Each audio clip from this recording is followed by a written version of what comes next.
Escola Superior de Advocacia, da OAB. Também sou presidente da Comissão de Direito Tributário aqui na OAB de São José dos Campos.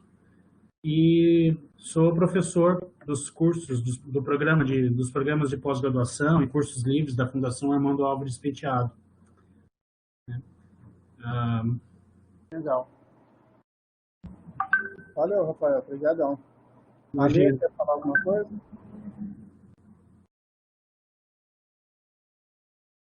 Alexandre, quer falar alguma coisa? Bom, gente, o Marcelo já adiantou aí, obrigado, o Arthur e o Denis aí são parceiros bem atuantes na questão do Nexus Startups, o Rafael do escritório de negócios. Eu acho que a ideia hoje, né, primeiro de tudo, obrigado aí pela disponibilidade. A gente sabe que é um momento desafiador para todos. Muitas vezes existem vários especialistas, mas poucos topam, né, se expor nesse momento delicado. Mas a ideia aqui, o que já foi alinhado com vocês, mas alinhar também a nossa audiência, né, primeiro façam perguntas, tá? O chat, o public chat aí é para que vocês façam perguntas. E só reforçando o que a gente já havia alinhado, a gente está sendo aí inundado de informações no nosso WhatsApp, né? Tem aí, como eu sempre brinco, especialistas de monte, PDFs, cartilhas e etc. Então a ideia que hoje que foi, vamos dizer assim, vendido para os nossos residentes e associados é que é ser um bate-papo mais do como, né? Como a gente faz. Lógico, imagino que todos vocês tenham sugestões do que as nossas autoridades poderiam facilitar, mas hoje, além disso também, que é importante conversar, mas principalmente assim, o que temos hoje, o que temos hoje, o que é possível a gente operacionalizar, né, usufruir, porque senão a gente fica aqui no, se tivesse, nossa, seria legal isso, aquilo. De novo, é importante a gente ter essa discussão sim, mas hoje o pessoal está aí no modo guerra, né? Então vamos vencer um dia, uma semana, um mês aí de cada vez. Então é um pouco isso, né, Marcelo? Exatamente. Bom, pessoal, até olhando para o Parque Tecnológico, aonde eu estou aqui, acho que 5% das 2.000 pessoas que tem no parque estão aqui no parque hoje. 95% estão home office ou em outras situações aí, né? Mas começando por esse assunto específico de home office, né? Como as empresas devem proceder, operacionalizar isso, quais são as obrigações para que isso seja implementado, para que não haja não se fira nenhum direito do trabalhador. É um assunto aí que acho que os três vão poder navegar, ok? Não precisa ser por ordem alfabética não agora. Deixa eu falar um pouquinho do home office. Na verdade, essa é uma das primeiras porque a atividade econômica não pode parar, né? Então, o que a gente tem? A gente tem uma série de recomendações, tá? Tem uma série de recomendações. E essa 927 foi a primeira na série trabalhista. Ela simplificou um pouco os procedimentos, tá? Onde o empregador se faz a chamada individualizada. Deixa eu só interromper você um pouquinho. Tá dando uma instabilidade, não sei se é porque eu e o Nunes acabamos tirando a webcam, mas se você puder voltar aqui, o início realmente deu uma truncada aqui, depois deu uma acelerada. Vamos ver se agora estabilizou. Tá bom. Vou tentar ser bem direto aí. Nessa parte do home office, foi a primeira facilidade, né? Que as empresas procuraram a tomar, justamente para não parar as atividades, né? E, para ser bem direto, né, a medida provisória 927 foi a primeira no campo do direito do trabalho. Ela simplificou os procedimentos. Então, assim, para você instituir o home office, nada mais é preciso do que chamar o colaborador, né, tomar a decisão no nível corporativo e fazer a guinada da modalidade de jornada do trabalho. né? Então, assim, hoje pelo ajuste individual, one-to-one, você já consegue estabelecer o regime de home office. Então, essa foi uma das facilidades, né? Depois, o que a gente tem de fazer um aditivo contratual, tá? Só para disciplinar como que o custo, né? Ele recomenda a pactuação de uma ajuda de custo para operacionalizar toda essa medida. Então, tecnicamente, ela é aplicável, né? Só com a questão das ajudas de custo. E praticamente assim, a adesão foi plena da noite para o dia, as empresas tiveram, né? E foi por parte de todos, de conseguir implementar com sucesso o home office, né? Algum complemento aí, Arthur ou Rafael? Eu concordo plenamente com o que o Denis falou, apesar que realmente nós estamos enfrentando alguns problemas técnicos aqui, mas boa parte do que ele disse eu concordo plenamente. Esses aditivos, né, que são complementos ao contrato originário, precisam ser feitos para justamente dar uma segurança para a empresa de que ela não terá aí para que ela diminua a possibilidade de passivo, né? Mas eu sou um pouco pessimista com relação à experiência do home office nesse momento que nós estamos vivendo. Por quê? Sei que é uma realidade de muitos segmentos, especialmente quando a gente trata de tecnologia.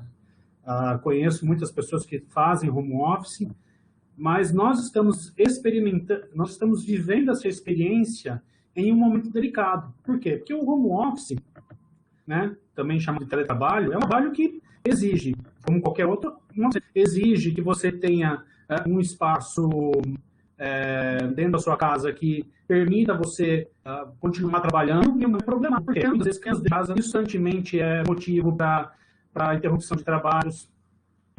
Alô? Alô? Voltou? Pode continuar.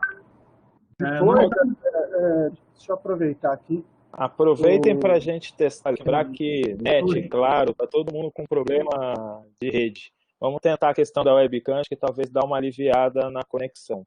Porque a do Denis foi bem picado mesmo, a do Rafael começou bem, e depois também deu uma travada. Vamos tentar sem a webcam. E aí também, Rafael, se você puder dar um flashback no que o Denis falou, porque eu acho que travou aí para muita gente. Tudo bem. Melhorou agora? Parece que sim. Para mim parece que está ok. Então, eu só para repetir aquilo que eu estava comentando agora no final, né?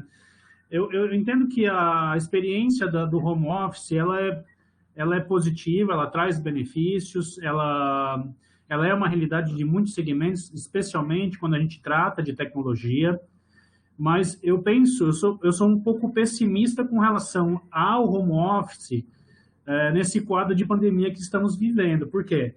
Porque no home office você precisa de um espaço adequado para você poder trabalhar, você tem que ter uma rotina muito definida para não ter nenhum momento de distração diante de alguma coisa importante que você está vivendo.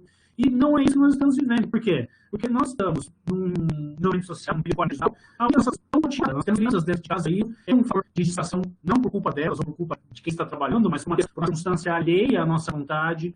Então, eu penso que nós teremos uma experiência ruim quando avaliarmos o resultado do home office no final dessa pandemia.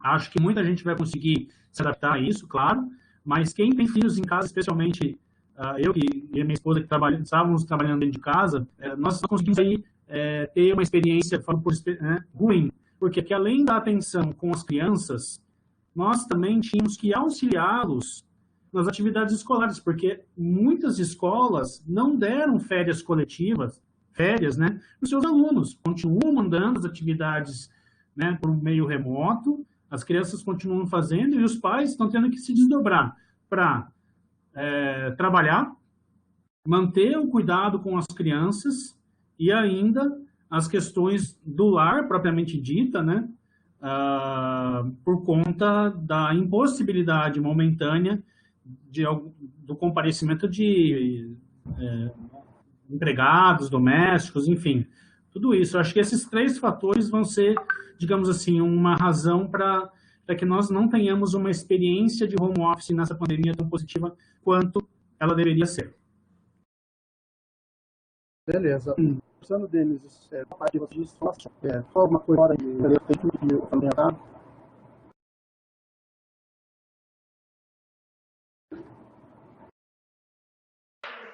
Oi.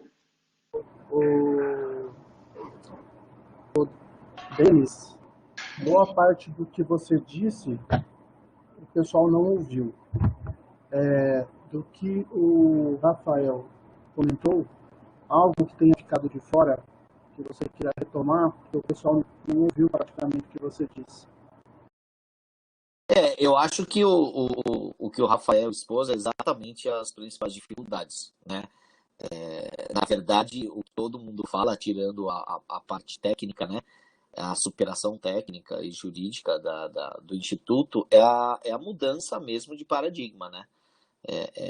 A grande dificuldade, o desafio é a sociedade e principalmente também as empresas, os trabalhadores compreender esse momento, né? E realmente a principal dificuldade é essa mudança de paradigma, como adequar a rotina a essa nova postura aí do trabalho.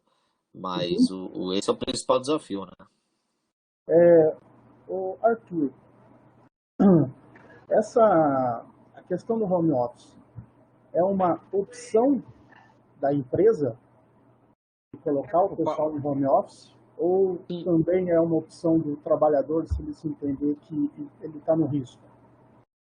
Só, não sei se cortou do Denis, até o Denis me corrigir se eu estiver errado aí, qualquer coisa. Quando a gente está falando de home office, um dos grandes problemas que tem na prática é que, diferente do teletrabalho, que você não tem um controle da jornada, no home office você já passa a ter. E um dos principais problemas quando a empresa institui, né, uma política interna de home office é que ela não exige uma autodeclaração da jornada de horas do seu funcionário.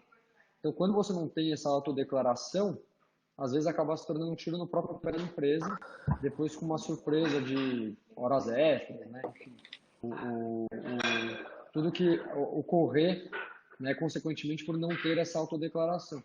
Então, quando uma empresa, né, por política interna, ela promove o home office, né, às vezes um dos erros comuns, um dos problemas que tem, além desses que foram expostos pelo Rafael, pelo Denis, é justamente a falta da autodeclaração, né?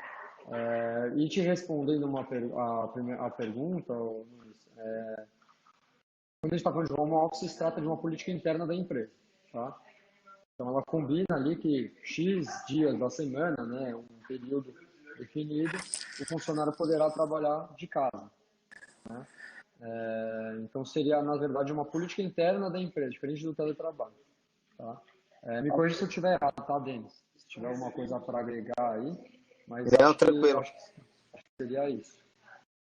Na verdade,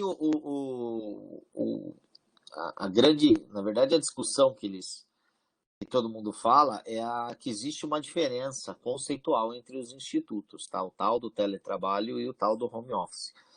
As ponderações do Arthur são dirigidas para o conceito de home office, né? O home office, muitas empresas já vêm adotando, independente da questão da pandemia, que é exatamente flexibilizar aí a questão do trabalho presencial. Então, o que a gente sempre recomenda se você vai instituir a sexta flex, que muita empresa adota, ou simplesmente uma jornada presencial reduzida de 3 vezes por semana, dependendo aí, ou um dia de home office, 2, aí varia muito a critério da empresa. Nessas condições de normalidade, o que a gente recomenda é a autodeclaração da jornada, né? Ou que a empresa institua meios de controle de jornada quando a política de home office é isolada, né? A questão da pandemia está muito mais relacionada com o conceito, aí a diferença é só conceitual, tá? De teletrabalho, onde o colaborador ele passa aí exclusivamente a realizar o trabalho na sua residência, tá? O conceito do teletrabalho ele dispensa o controle de jornada. Então, o que a medida provisória fez foi flexibilizar a utilização desse instituto, né, para atender as recomendações da saúde. Então, Esse é a principal diferença.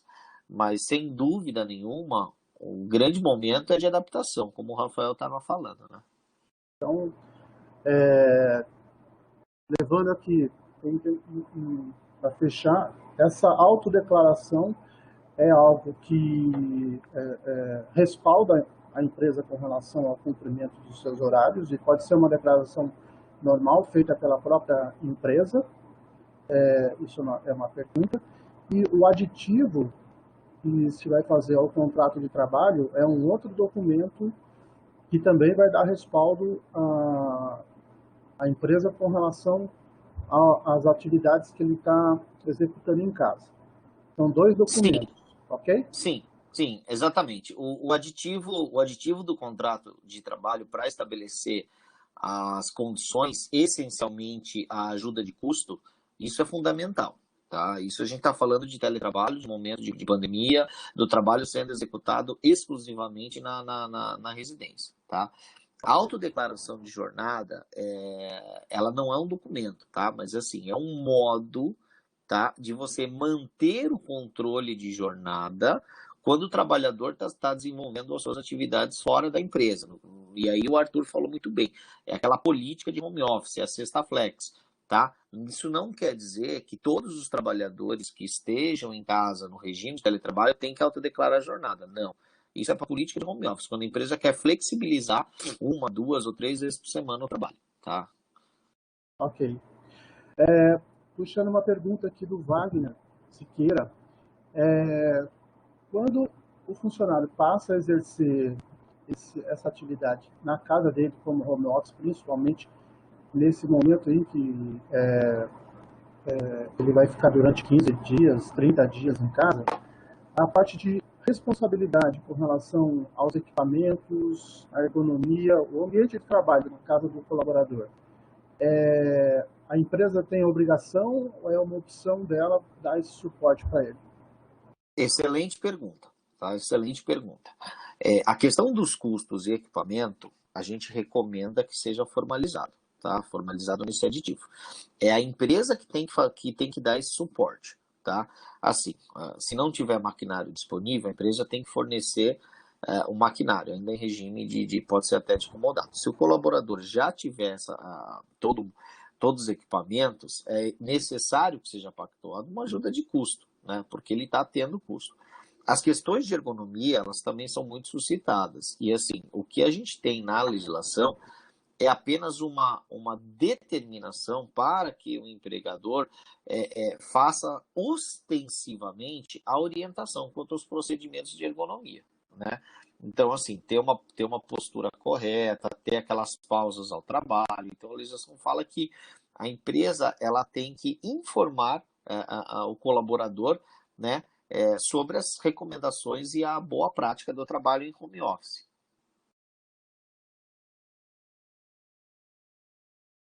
Eu concordo com o Denis com relação à questão da ergonomia e com relação ao fornecimento dos meios também, né? O que eu consigo, talvez, complementar da visão dele, da análise dele, né, é de que, além de reforçar, também você tem o risco não some completamente, porque você vai ter funcionário, empregado, que talvez não cumpra, né, com essas determinações para manter uma boa ergonomia e até para evitar possíveis acidentes de trabalho dentro da sua casa também, né? Embora isso seja discutível, se um acidente dentro de casa, né, fazendo uma pausa para o almoço, seria configurado como um acidente de trabalho. Talvez não, né? Mas é sempre uma análise muito subjetiva, que requer também muita cautela das empresas. Mas a ergonomia, realmente, orientação e cobrança são fundamentais para que não haja nenhum tipo de problema no futuro.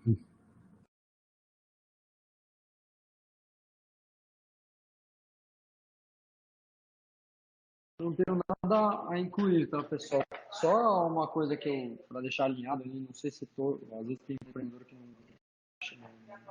é leigo, não entende. Quando a gente está falando desse instituto de home office, teletrabalho, né, tudo esse contexto que a gente está apresentando, a gente está falando sobre CLT, tá? Quando a gente está falando de PJ, contrato de prestação de serviço, né, aí vale tudo, né? Aí vale o que você combinar com uma pessoa, um contrato, o risco trabalhista você vai ter, praticamente quase sempre. Mas quando a gente está falando de instituto de home office, teletrabalho, a gente está falando já de uma política, né, de CLT, tá? Regime de seletivo.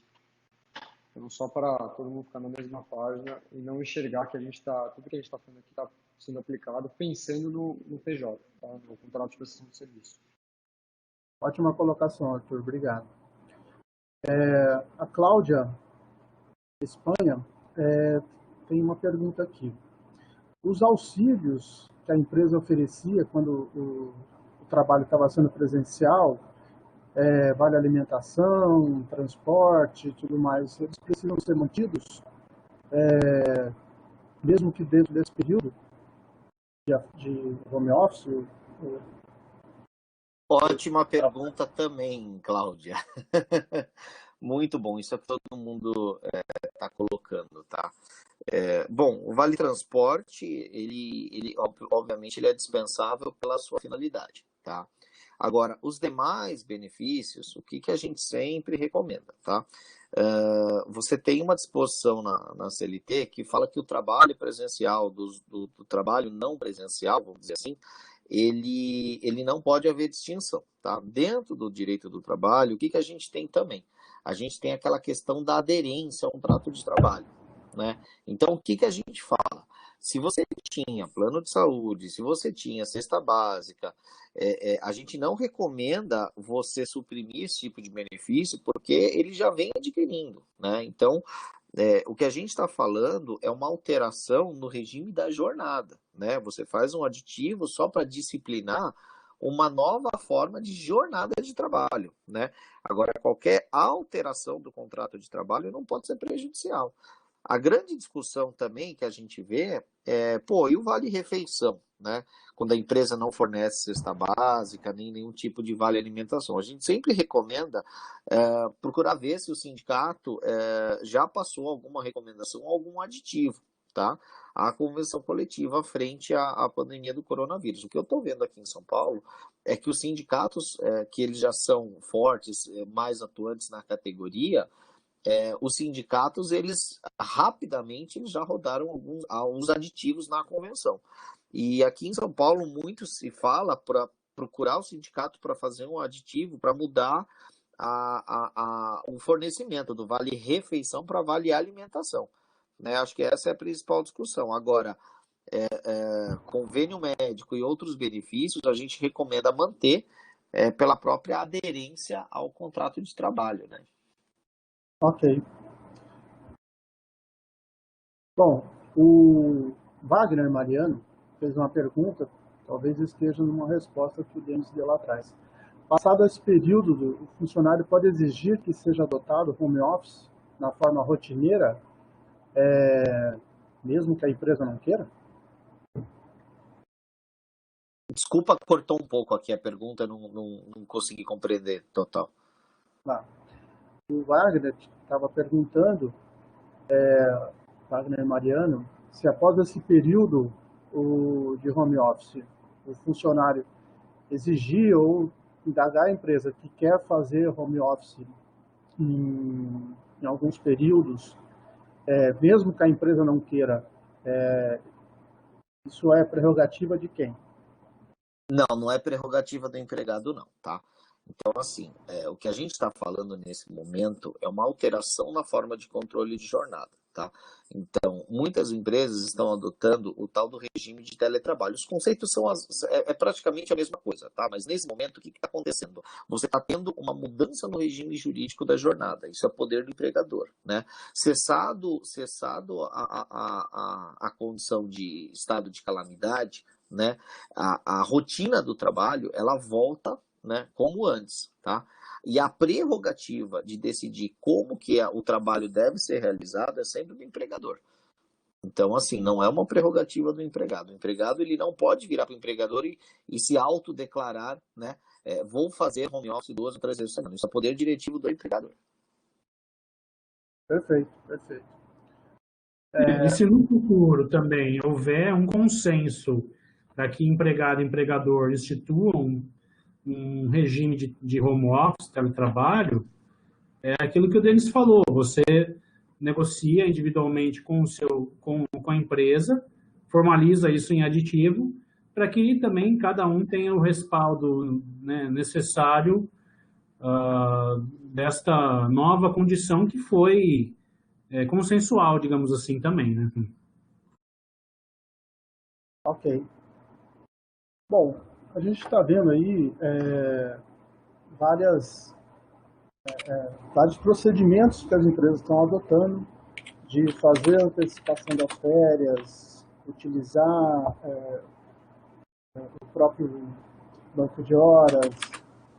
Isso, na verdade, né? Que tipo de acordos são possíveis às empresas para que elas possam consumir, talvez, esses dias de home office, esses dias que os funcionários estarão em casa? Quais são as ferramentas que eles têm e como proceder para que essas ferramentas possam ser utilizadas? É uma pergunta aberta, acho que vocês, os três, têm a contribuir aí. Essa pergunta é muito boa, porque a gente já entra na discussão de outros institutos jurídicos, tá? Hoje, o que a gente tem? Basicamente, vou falar de uma maneira mais ampla, até para a gente extrapolar aí os limites das discussões trabalhistas, tá? Mas, assim, essa primeira medida provisória, o que ela disciplinou? Ela disciplinou o tempo trabalhado, né? A disposição do tempo do trabalho, né? Como forma de você preservar o que? A produtividade. Então, assim, a flexibilização das exigências para você adotar o regime de teletrabalho foi uma, tá? Algumas outras exigências, ou seja, um banco de horas extraordinário, isso também veio com a medida provisória. O que é esse banco de horas extraordinário, tá? A possibilidade de se pactuar diretamente com o empregado um prazo de 18 meses, ou seja, 1 ano e meio, para você compensar um regime de banco de horas extraordinário. Esse regime de banco de horas extraordinário, o que você pode fazer também com ele, né? Você pode instituir um rodízio de atividades, né? Ou seja, o empregado vem trabalhar 2 vezes por semana, 3 vezes por semana, né? Os outros dias que ele não vem trabalhar, para evitar pegar transporte público, muito contato, esses outros dias que ele não vem trabalhar, isso pode ser compensado a um prazo de 18 meses, né? De 1 ano e meio. Como é que ele pode ser compensado? Fazendo até 2 horas extras por dia. Então, assim, esse foi mais um instituto que a medida provisória trouxe para o quê? Para tentar manter a produtividade, né, das empresas e se adaptar às recomendações de não disseminação do vírus, né? Aí você tem algumas outras medidas, né? A antecipação de feriados também. E o que você tem, né? Os feriados não religiosos, aqueles instituídos pela lei municipal. Você tem a questão de antecipação de férias, né? Tudo isso você mantém a remuneração do trabalhador. A antecipação de férias, a gente está falando tanto de período completo quanto incompleto, e também flexibilizou um pouco a questão dos prazos para conceder férias coletivas. Então, assim, esse pacote na seara trabalhista que veio com a primeira medida provisória, o que ele busca fazer? Manter a remuneração e a produtividade da empresa. Então, esse foi o primeiro pacote de medidas. E esses institutos que a gente conversou aqui, esses últimos que eu falei brevemente, tudo isso visa o quê? Preservar o tempo e a produtividade. Tá? Esse foi o primeiro pacote. E o que todo o mercado e a gente aqui que milita na área trabalhista está esperando é o segundo pacote de medidas, que é o quê? O socorro ao emprego. Né? Ou seja, dentre essas primeiras alternativas, né? Mesmo assim, se as empresas, se isso não for suficiente, né? Como a gente já está vendo aí no setor hoteleiro, aviação civil, bar, restaurante, tá muito difícil. O segundo pacote de medidas é o socorro econômico, né? Então aí a gente já está falando com outros institutos que eles são muito mais delicados, que é a redução da jornada e do salário e a possibilidade de suspensão do contrato de trabalho. Né? Esse segundo pacote de medidas ele visa proteger o quê? O emprego. O primeiro, as primeiras medidas que a gente já discutiu, ela visa proteger o quê? A produtividade e a remuneração. O segundo é o emprego. Então, o que a gente tem aqui para falar nesse momento são esses dois pacotes. E, fatalmente, a gente tem repercussão jurídica em outros modelos, né? Não só trabalhista, nas relações contratuais privadas e até na seara tributária, isso o Rafael pode falar mais também, você já tem reflexo de tudo que está acontecendo. Né? Perfeito. Rafael? Perfeito, Dani. Só para, assim, a gente, como nós estamos vivendo um período, né, excepcional, obviamente medidas excepcionais são necessárias, né? O que traz alguma segurança para o empresariado é que essa medida provisória que o Denis estava comentando, ela já está sendo questionada seu conteúdo lá no Supremo Tribunal Federal. Tanto o Partido Rede Solidariedade quanto o PDT, eles ajuizaram ações, a gente chama de ação direta de inconstitucionalidade, questionando alguns pontos, né, alguns dispositivos dessa medida provisória. Por exemplo, a questão da redução de salários. Tá? A rede ela sustenta que essa redução de até 25% ela é incompatível, mesmo que seja diante de um acordo individual. Né? Ela é incompatível com o direito que o empregado tem de não ter o seu salário reduzido. Né? O mesmo vale para a questão da antecipação de feriados, né, não religiosos, com antecedência mínima de 48 horas, e a prorrogação de 90 dias dos acordos e das convenções coletivas, tá? Ou aquelas que vão vencer nos próximos 180 dias. Esses questionamentos, num primeiro momento, eles foram rechaçados, ou seja, o Supremo, através do seu ministro Marco Aurélio, ele indeferiu o pedido de que esses dispositivos que eu comentei, redução de salário, a prorrogação dos acordos, a antecipação de feriados, continua valendo, como está agora, né? Por quê? Porque o ministro entende que essa previsão, né, disposta na medida provisória, ela está alinhada, ou seja, ela está em harmonia com a Constituição, né? Em função dessa necessidade, dessa excepcionalidade que estamos vivendo, que é a pandemia.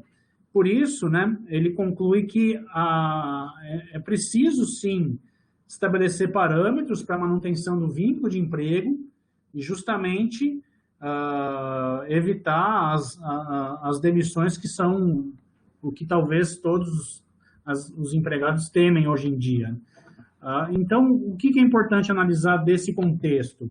De que, bem ou mal, está havendo aí uma interferência, perdão, uma atuação, não é tosse de Covid, viu, pessoal? É uma atuação do Supremo Tribunal Federal para conseguir dar uma segurança jurídica para as empresas poderem, né, continuar trabalhando, ainda que remotamente. Ok.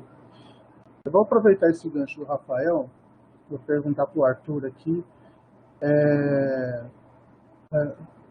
uma indagação que o Renan Padovani fez para a gente. Talvez seja um complemento. A empresa pode reduzir a jornada de trabalho neste período de crise? Tem um tempo máximo para essa redução?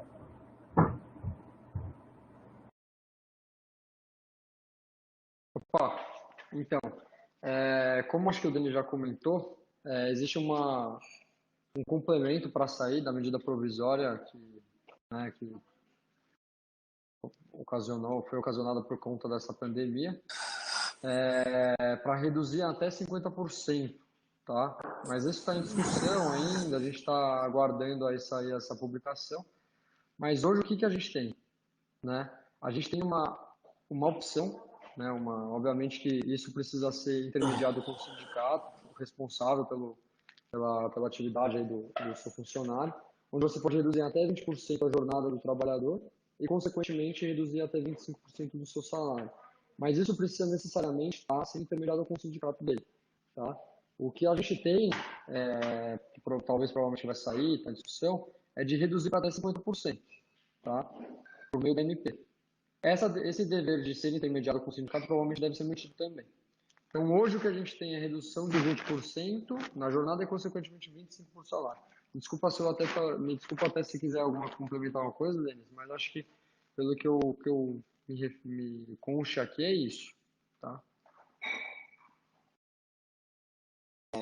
Hoje a possibilidade de redução de jornada e, consequentemente, de salário, a lei fala em 25%, só que esse percentual ele pode ser negociado com o sindicato, tá? Na verdade, a negociação da redução precisa ser feita com o sindicato.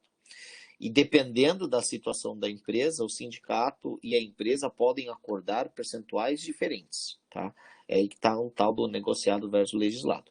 O que o governo está preparando é um pacote de socorro, né, para os trabalhadores que tiverem a jornada e o salário reduzido. Aí esses percentuais que o Arthur está falando é o que o governo está estudando. Estão falando de 65, 50, 70. Isso a gente tem que esperar para ver o que vai ser. Mas o que o governo está fazendo é a conta, né, de quanto que ele vai ter que injetar no mercado, né, para socorrer os empregos. Então, hoje, sendo mais objetivo, toda negociação para redução de salário tem que ser feita pelo sindicato, tá? Isso está na Constituição. A lei fala em 25%, mas, dependendo da situação, pelo negociado sobre o legislado, a empresa, o sindicato, pode aumentar esse percentual.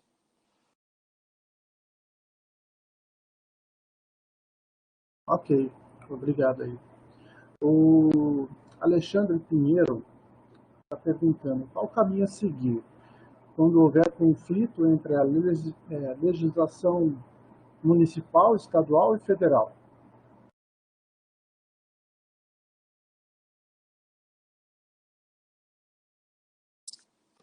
O que eu penso, tá, gente? Na verdade,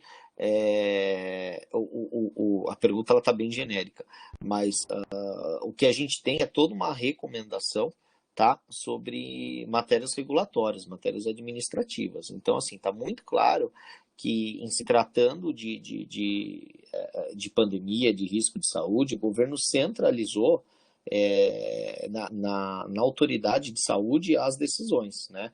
O que a gente tem aí, né, nessas últimas semanas é um emaranhado de legislação onde o governo tentou conter a atuação disseminada, né, das práticas. E o que ele fez no decreto que regulamentou a lei do estado de calamidade, definiu as atividades essenciais, foi centralizar na Anvisa a análise técnica das recomendações profiláticas, né? Então, assim, principalmente a de restrição de ir e vir.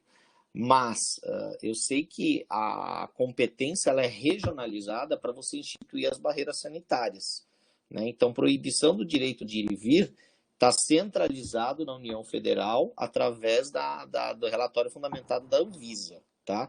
Agora, as barreiras sanitárias, a competência é descentralizada. Cada autoridade de saúde dos governos locais, elas têm poderes para fazer barreira sanitária. Então, a grosso modo, aí, tecnicamente, a discussão é essa. Só complementando o que o Denis falou também, ele mencionou a questão das barreiras sanitárias, e aí eu faço um adendo com relação a essa pergunta do Alexandre. Aqui você tem a Constituição autorizando estados, municípios, quer dizer, os estados e a União Federal a criarem leis de forma concorrente quando o assunto é saúde pública. Nós estamos tratando, sim, de situações que envolvem saúde pública. Portanto, tanto a União, né, o governo federal, quanto os governos estaduais têm autorização dada pela Constituição para criar medidas voltadas para isolamento para quarentenas horizontais, isolamento social, enfim. Há um respaldo legal, tá? Quando a gente trata dessa questão da competência concorrente, o que é importante avaliar?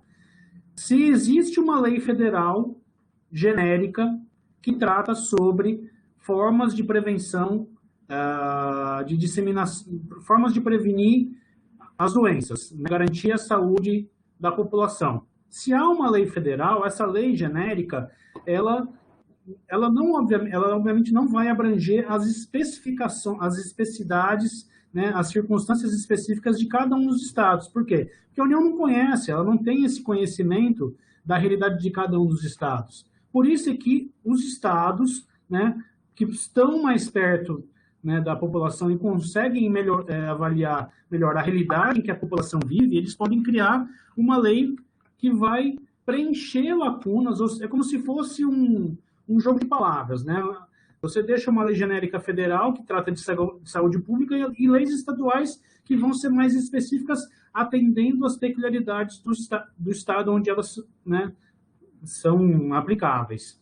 Por isso é que, sim, no caso de conflito, o que é importante avaliar? Primeiro, se há uma lei federal que disciplina medidas de contenção, medidas que impeçam a propagação do vírus. Não. Então, nesse caso, me parece que os decretos aqui do Estado de São Paulo que determinaram a quarentena horizontal, eles não são inconstitucionais, ou seja, eles têm a sua razão de ser, pode até ser que eles venham a ser questionados, mas dificilmente eles serão considerados inconstitucionais. Por quê? Porque como não há uma lei federal que estabeleça a quarentena, os estados, nesse caso específico, eles exercem a chamada competência plena, ou seja, eles podem criar legislação própria, definindo quais são os setores, quais são os segmentos que estarão, digamos assim, com as suas atividades suspensas em função desse período excepcional que vivemos. Ok. Obrigado, Rafael. Uma questão, né? Está autorizado a deixar de recolher o FGTS? Isso é automático? Basta as empresas não recolherem? Elas têm que fazer como é esse procedimento? E no caso do funcionário, ele deixa de receber os juros desses recursos durante esse período? Boa pergunta. Esse é uma outra medida que veio aí para tentar aliviar o caixa das empresas. O que a gente tem é um recolhimento diferenciado, que ele fala, né? Então, as competências de março, abril e maio, elas podem ser recolhidas em 6 parcelas a partir de julho. Aqui o que a gente consegue já falar é que os procedimentos para as empresas procederem dessa forma, eles já estão disponíveis, aí dá uma olhada no site da Caixa, tem todo o passo a passo. Agora, a questão dos juros é algo que a gente tem que discutir mesmo, então muito provavelmente acredito que essa questão possa ser judicializada em um segundo momento, mas o que o governo procurou fazer é dar um alívio imediato para o caixa das empresas.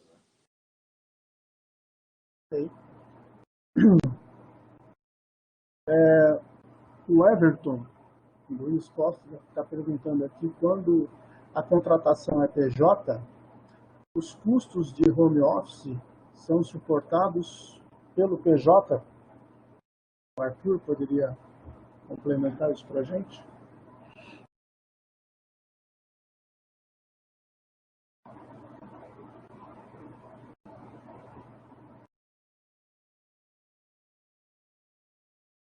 Arthur?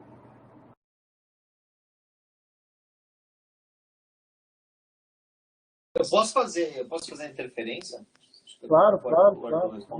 Mas assim, PJ é um outro regime jurídico, né? Então, assim, obrigatoriedade não existe, né? Nem para um lado e nem para o outro. O que existe é a pactuação. Na CLT, o empregador é obrigado. No contrato de PJ, o que a gente tem? Uma relação de prestação de serviço. E aí a gente está fora do campo da proteção dos direitos, vamos dizer assim, direitos sociais do trabalho. Então, o que deve prevalecer é o acordo, né? É a própria base da contratação. Então, as partes têm que chegar a um consenso aí. E aí, normalmente, Oi. são regulamentadas por um aditivo, certo? Porque como o PJ tem um contrato ali de prestação de serviço, o que você combinar com ele, as novas, ou as regras aí vão via um aditivo, certo, Denis? Alô? Oi, Arthur. Tá? Oi, tinha dado problema aqui, eu dei uma reiniciada aqui, porque acho que vocês não estavam me ouvindo, desculpa. Exatamente. Mas agora já estamos te ouvindo bem. Não Você tem sei, alguma consideração aí, Arthur, sobre a questão Não, dos então, prestadores de sobre serviço? sobre essa parte de PJ, não sei se o Denis comentou, o Rafael, mas a gente tem uma... Quando a gente está falando de PJ, o risco trabalhista ele é iminente, tá? Assim, na maioria dos casos. Só para ficar claro para todos como que a gente consegue caracterizar o vínculo trabalhista. A gente caracteriza o vínculo trabalhista com 4 elementos, tá? Imagine que são 4 pênaltis, como o Denis agora de comentar. Se você defender um pênalti, você ganha o campeonato. Se você não defender nenhum, você perde o campeonato, tá? E aí você caracteriza o vínculo trabalhista. Quais são esses elementos, tá? O primeiro elemento é a onerosidade, que é você pagar pelo serviço que é prestado. O segundo elemento é habitualidade, que é você ter uma habitualidade na prestação de serviço. O terceiro elemento é a pessoalidade, que é você sempre exigir a pessoa que vai trabalhar naquele serviço que não pode transferir a responsabilidade para outra pessoa. E o quarto elemento é a subordinação. Se você juntar esses 4 elementos, você tem um vínculo trabalhista, tá? Então, quando a gente está falando de PJ, o seu objetivo é não entregar esses 4 elementos. Se você está entregando subsídio para o PJ, você não vai afastar o risco trabalhista nem nada do caso. Às vezes até, Denis, não sei, você complementa, você pode estar caracterizando mais ainda o vínculo trabalhista, mas eu não sei se vale a pena, para você evitar esse risco ou não, você pagar esse subsídio. De qualquer forma, o que você tem que colocar na sua cabeça como empreendedor é que o risco hoje no Brasil por PJ é muito alto. Tá? Então, a grande tarefa das startups, de empresas de inovação, o que eles acabam procurando afastar mais é a subordinação. Tá? Que aí é você evitar a cobrança no dia a dia da pessoa, cobrar horário, cobrar a forma como ela vai entregar o serviço. Isso é a subordinação. Tá?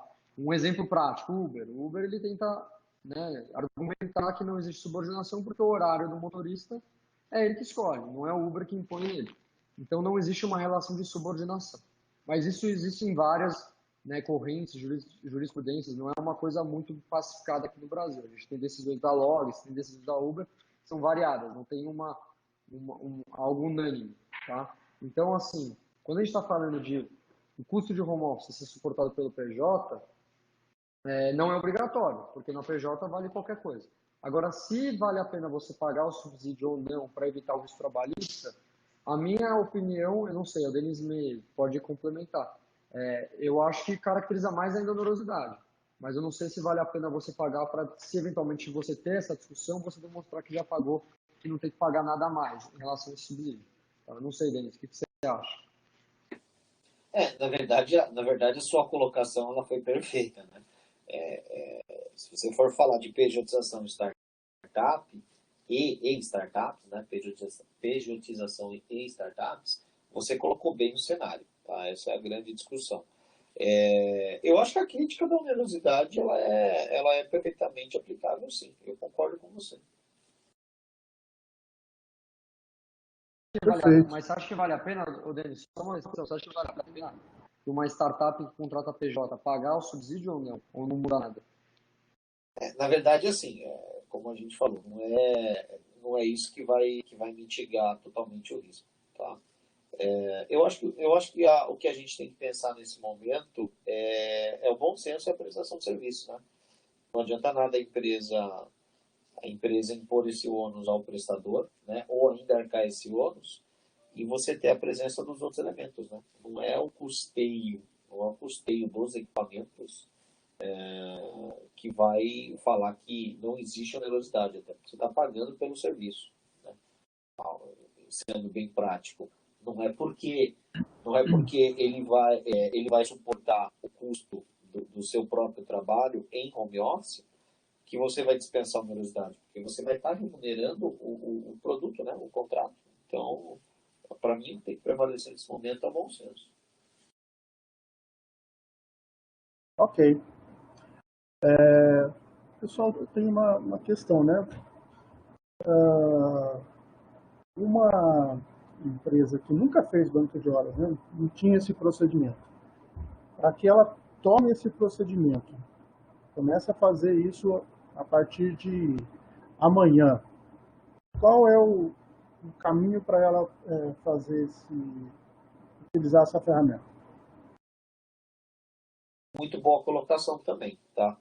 Porque, sendo bem objetivo, hoje você tem o banco de horas extraordinário, tá?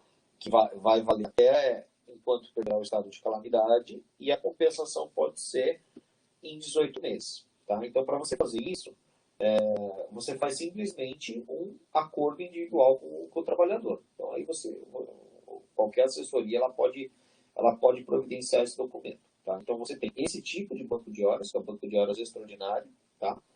Que vale durante a calamidade e por 1 ano e meio, 18 meses. Fora isso, o que você tem? Você tem o banco de horas que a própria CLT, com a reforma trabalhista, ela flexibilizou o procedimento. Então, você tem, pela lei, né, e aí falando já para depois, um segundo, terceiro momento, aí, quando as coisas não estarem normal, a empresa pode instituir o banco de horas com um prazo de apenas 6 meses, tá? Até 6 meses, diretamente com o empregado. E aí é basicamente o mesmo procedimento. Faz um acordinho individual e a empresa pode começar a computar o crédito e o débito das horas. Só que a cada 6 meses ela tem que quitar. Se ela quiser fazer por período superior a 6 meses, o que tem que ser feito? Tem que ir no sindicato, tá? E aí fazer um acordo coletivo. Então, até 6 meses você faz direto com o empregado, acima de 6 meses você vai no sindicato. O que a gente sempre recomenda também, tá? Quando for falar em banco de horas, dá uma olhadinha na própria convenção coletiva que já está vigente, porque não é obrigatório, mas muitas convenções, muitos sindicatos, eles já colocam alguma forma de banco de horas na convenção coletiva. E aí tem que observar os adicionais que foram fixados na convenção coletiva, a questão se tem alguma proporcionalidade de pagamento ou compensação. Então, sempre dá uma olhadinha na convenção coletiva, mas a princípio é isso. Banco de horas excepcional, pelo estado de calamidade, 1 ano e meio, né, 18 meses, pactua direto com o empregado. Banco de horas simples, né, quando terminar o estado de calamidade, 6 meses, você pode pactuar direto com o empregado. O banco de horas estendido, que você tem após 6 meses, né, você vai pactuar com o sindicato. E sempre olha a convenção coletiva para ver se não tem nada específico que o sindicato já recomendou. Ok, obrigado, Denis. Pode ser que a gente tenha deixado de fazer algum questionamento para vocês, mas que vocês tenham aí anotado que seja relevante a gente trazer para essa discussão agora. Marcelo, deixa eu só dar uma sugestão. Acho que aquela parte que está falado do fundo de garantia, do parcelamento ou pagamento posterior, eu acho que esse é um tema que a gente poderia falar, não? O que você acha? Eu não sei se... Acho que o Denis já abordou isso, não, Denis? Mas eu deixo aberto aí. Eu falo de novo, é bom dar uma repaginada, porque isso é de interesse de todas as empresas. O que a gente tem na medida provisória trabalhista, tá, na 927, é essa situação do diferimento do recolhimento. Então, o que o governo fez? Essas 3 competências, tá, que é março, abril e maio, né, elas podem ser recolhidas em 6 parcelas a partir de julho. Então, até julho, as empresas não recolheriam essas 3 competências da FGTS e o saldo pode ser recolhido em 6 parcelas a partir de julho. Os procedimentos, o que a gente recomenda, dá uma olhada no site da Caixa, dá uma pesquisada aí, que eles têm um passo a passo, têm as obrigações acessórias, como que as empresas devem submeter. E a pergunta que foi feita, foi muito bem colocada, foi a questão dos juros, né? Se o trabalhador não está recebendo essas 3 competências nas respectivas competências, como é que ficaria os juros, né? A lei não falou nada especificamente sobre os juros, falou só que ia recolher sem os encargos, né? Mas eu acho que essa é uma boa discussão, né? Isso provavelmente vai ser judicializado, pode ser judicializado. Mas essa medida do FGTS é o que afeta diretamente aí todas as primeiras medidas, né, para tentar aliviar um pouco o lado das empresas. É um tema bem válido, vamos dizer assim. E aí, puxando para esse assunto, talvez que seja mais para discussão dos juros, está regulamentada também a questão do adicional de um terço de férias ser pago até 20 de dezembro? Isso já está normatizado, regulamentado? Sim, sim, esse é um outro ponto também, é uma medida, vamos dizer assim, extremamente flexibilizada, né? Quando o empregador, em optar por conceder as férias individuais, né, ou férias coletivas, um terço constitucional da remuneração pode ser pago até dezembro. Tá? Na verdade, isso também foi uma medida para quê?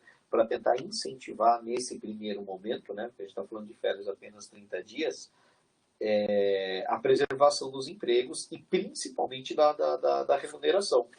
Então, muitas empresas aqui em São Paulo, muitas empresas, praticamente as construtoras, hotéis também, eles têm praticado isso. Eu vi muita gente colocar em férias coletivas. A questão dos hotéis está bem calamitosa, viu? Mas você podendo postergar o pagamento aí desse terço constitucional, certamente alivia um pouco as empresas. Tá joia. Obrigado, Denis. Como eu estava falando, então, pode ser que vocês tenham alguma abordagem, a gente já está passando um pouco do tempo aqui, mas vocês tenham alguma abordagem que esteja muito latente aí com relação ao impacto que vai ter para as empresas nessa questão trabalhista. Então, eu vou deixar em aberto para vocês, se quiserem fazer essa abordagem nesse momento. Rafael, Denis e Arthur. Posso falar aqui rapidinho aqui? Por favor. Posso falar rapidinho aqui algumas coisas? Bom, uma coisa, a gente focou muito na parte trabalhista, né? Mas uma das coisas que tem maior impacto com a pandemia, né? Querendo não, foi um evento extraordinário, né? Que acabou mudando o hábito de várias empresas, né? Não só as empresas, mas os empresários, como no dia a dia de suas tarefas, vai ser no cumprimento de obrigações contratuais, né? Então, às vezes você pagar um fornecedor, você, né, não conseguir cumprir com o prazo que estava contratado, isso vai ser um pouco caótico nesse momento. E como acho que até o Rafael comentou, né, a gente não tem hoje no ordenamento, né, nacional, assim, todas as normas, a gente não tem nada muito focado em pandemia. Né? Então, tem muitas situações aqui que a gente está dependendo de sair medida provisória, né?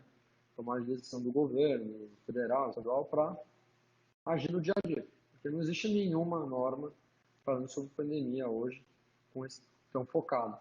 Né? O que a gente sugere com os contratos que você tem na sua empresa, né? Você como empresário? É você analisar contrato por contrato, tá? De forma individual, e você avaliar com o seu fluxo de caixa. Aí você tem tá bem alinhado com o seu CFO, né, com o seu responsável na parte administrativa, com as suas obrigações a pagar, né, o que você tem para pagar com os fornecedores e o que você tem para receber. Né? Porque aí, com isso em mente, você já consegue se planejar financeiramente. E aí você, no caso, analisando contrato por contrato, você tem que reavaliar seus prazos para cumprir algumas obrigações e suas obrigações de pagamento com seus fornecedores. Porque a partir daí, você já tem que necessariamente, talvez, já negociar de forma amigável com cada fornecedor, com cada cliente, para mudar os prazos, suspender, às vezes, alguma obrigação por um período, pelo menos até o momento de pandemia, para você depois não ter, né, um prejuízo maior. E esse resolver é de forma amigável, tá? Então, você tentar aí se aproximar do seu fornecedor nesse momento de crise, para quando acabar essa crise você ficar mais forte ainda com o seu fornecedor, né? Ficar mais próximo ainda e ajudar ele a se manter. Ou seja, Arthur, não esperar estourar a coisa, né? Não, exatamente, não deixa estourar. Agora é o momento certo para você fazer isso. Tá? Ok. Parece piada aí, porque você vai precisar de um advogado para te ajudar, mas a necessidade é importante, tá? Agora é o momento certo para você fazer isso, reavaliar os prazos, as obrigações de pagamento, né? E negociar de forma amigável. Eu vou dar um exemplo que a gente fez até uma live sobre casamento, né? Então, aquele cara que tinha, né, o casamento marcado para a semana que vem. E, puta, com a pandemia agora, teve que desmarcar, ele foi obrigado, né? Como que funciona nesse caso, né? Ele pode reaver o seu valor de volta, ele pode o fornecedor cobrar um valor a mais porque está remarcando. Nesses casos, o que a gente sugere? Você tentar negociar, né, reagendar o casamento de uma forma amigável, né, no momento posterior à pandemia. Obviamente, você tem que ver a agenda do seu fornecedor para ver se ele consegue cumprir com esse seu serviço. E como foi um caso fortuito, né, um evento extraordinário que ocorreu, não foi o casamento não foi encerrado por causa de uma culpa dos noivos, foi porque houve uma pandemia, né? Então foi obrigado a cancelar. Então, quando a gente está falando que tem um evento extraordinário, não foi realmente uma opção do noivo, nesse caso eles podem realmente reagendar o casamento sem nenhum custo adicional, tá? O que você pode ter de custo adicional talvez é correção monetária do valor que ele pagou, né? Enfim, mas juros e valores a mais a gente acredita que não, tá? Obviamente que isso pode ser discutido depois, mas como é um evento fora, né, de decisão dos noivos, aí no caso não há que se falar, né, obviamente, em reajuste de valores. Obviamente, se o fornecedor não conseguir cumprir com uma entrega futura, aí como não houve a prestação de serviço, se houve o pagamento de algum valor, que devolva esse valor, porque não houve o fato não foi consumado, o serviço não foi consumado, né? Você não teve a prestação de serviço. Então é que nem você contratou um pintor para pintar sua casa, e o pintor não foi, você pode reaver esse valor porque não teve o cumprimento do serviço, né? Então a primeira coisa é você tentar resolver isso de forma amigável. Se não for resolvida de uma forma amigável, obviamente que vai ter discussão judicial, tá? Mas o momento agora, o que eu quero dizer é, você que é um empresário, você que é um empreendedor, tente já renegociar prazos e valores com seus fornecedores, seus clientes agora, tá? Para você não perder um cliente e para você, depois da pandemia, ficar mais forte ainda com seus bons parceiros. Legal, Arthur, obrigado. O Rafael? Só estou complementando o que o Arthur e o Denis falaram com relação à questão da FGTS, né? Aqui, a empresa, a gente fala de juros de mora, né? Que é o juros da demora no pagamento de uma obrigação. Teve responsabilidade pela demora no pagamento da FGTS em relação aos funcionários? Não.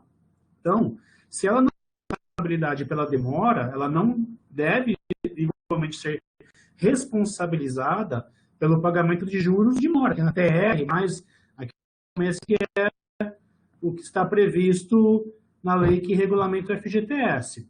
Agora, se a conta do FGTS deixar de ser remunerada pela Caixa ou pelo fundo gestor, né, do Conselho Curador do FGTS, aí é uma questão da disputa que o empregado terá em relação à Caixa, não em relação à empresa, justamente por conta da ausência de responsabilidade pelos depósitos no prazo, né? É uma situação excepcional. E só uma última questão também, quando a gente já tratei do FGTS, né? Nós precisamos ficar muito atentos, o Denis até me provocou nesse sentido, no bom sentido, né, Denis? Com relação aos tributos também, claro. Nós temos aí uma previsão está sendo utilizado o termo de prorrogação de tributos, né, para as empresas optantes do Simples Nacional, então elas vão poder recolher a parcela dos tributos federais no Simples lá a partir de setembro, outubro e novembro, tá? Há uma possibilidade de prorrogação, mas não há ainda uma definição de prorrogação dos tributos estaduais, que são acrescidos na guia do Simples, né, e tampouco dos municipais.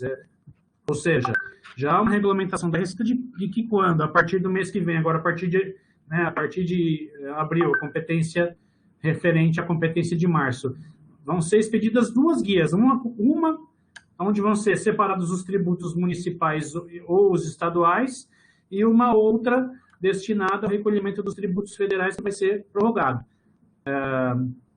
Isso somente para empresas do Simples. Para as outras empresas que não são optantes pelo Simples, é uma discussão problemática. Há uma portaria da Receita Federal, do Ministério da Fazenda, aliás, de 2012, que prevê a prorrogação de tributos federais para as empresas que tenham um regime de lucro real, ou lucro presumido, ou lucro arbitrado. Algumas empresas estão conseguindo a prorrogação dos tributos federais, as empresas que não estão dentro do Simples? Sim, mas também existe o outro lado da moeda. Essa semana mesmo, o Tribunal Regional Federal da 4ª Região, que abrange os 3 estados do Sul, já determinou de que o Judiciário não pode autorizar essa prorrogação, porque se ele o fizer, se ele autorizar a prorrogação, ele estaria agindo como legislador, e a função dele não é legislar, e sim apenas aplicar a norma, né? E a portaria é clara no sentido de que, para que essa prorrogação seja veiculada, há uma necessidade da própria Receita estipular as regras pela qual a prorrogação vai ser autorizada. Então, são duas situações aí para finalizar, para a gente poder também ter um pouco mais de informação sobre essa questão dos diferimentos, das prorrogações. Valeu, Rafael. Obrigado. Denis, tem alguma conclusão? Algum item ou alguma consideração final aí? Na verdade, eu acho que a gente conseguiu debater bem o momento e os institutos trabalhistas aí, até as questões contratuais e tributárias. Acho que a avaliação foi bem positiva. A única mensagem que eu gostaria de deixar para todos, principalmente para as empresas, é que não se precipitem para nenhuma tomada de decisões extremas, né? Eu sei que o momento está difícil para todos, mas a orientação que eu procuro passar para todos os nossos clientes aqui em São Paulo é que, por favor, aguardem a medida provisória. Tá? A gente está bem ligado ao mercado, à comunidade jurídica aqui, e o que eu estou vendo é empresas que se anteciparam, promoveram demissões em massa. A Justiça do Trabalho já tem algumas decisões que estão refutando isso, né? Principalmente sem a participação dos sindicatos. O mês de abril está começando agora, né? E fatalmente vai vir alguma coisa do governo para socorrer. Então, assim, por favor, de coração, não tome nenhuma medida antecipada, né? Pelo menos vamos ver o que o governo vai preparar de socorro para esse momento. Esse é o principal apelo que eu estou fazendo. As empresas que já adotaram uma medida extrema, pode ser que o preço seja bem injusto lá na frente. Essa é a única consideração sobre o trabalho. Legal, acho que isso vai ao encontro do que a gente comentou no começo, de que é quase uma estratégia de guerra, né? Então vamos vencer aí dia após dia, semana, mês, e como o Arthur bem colocou e todos vocês, conversar antes, né? Começar antes de estourar, vamos dizer assim. Acho que essa é a minha consideração final aí, Marcelo. De novo, obrigado a todos, tanto os especialistas como quem participou aí dessa nossa chamada do webinar. Bom, eu deixei meu último slide ali só para ter o contato, tá, pessoal? Do Denis aí, tem o nosso telefone, e-mail, o nosso Instagram também, tá? Tem o Instagram da Bônus, o Instagram do BNZ Advogados, para vocês seguirem e acompanharem notícias também, que a gente vai publicando bastante conteúdo, ainda mais nesse momento de pandemia. E se surgir novas dúvidas também, a gente fica à disposição, tá? Podem entrar em contato por e-mail, WhatsApp, que a gente vai estar 100% à disposição aí de vocês. Ok. Bom, pessoal, muito obrigado. Obrigado a quem esteve com a gente aí. O pessoal não saiu da sala, ficou direto com a gente. Então, o assunto estava sendo relevante e foi agregador aí para as empresas que participam desse ambiente de parque tecnológico. O Rafael Espaluto, Denis e o Arthur, muito obrigado pela participação. Rafael, depois, se puder, compartilha os contatos que a gente vai passar para todo mundo que se inscreveu também e participou aqui. Tá bom? Valeu, pessoal. Muito obrigado, hein? Perfeito. Valeu. Um abraço. Obrigado.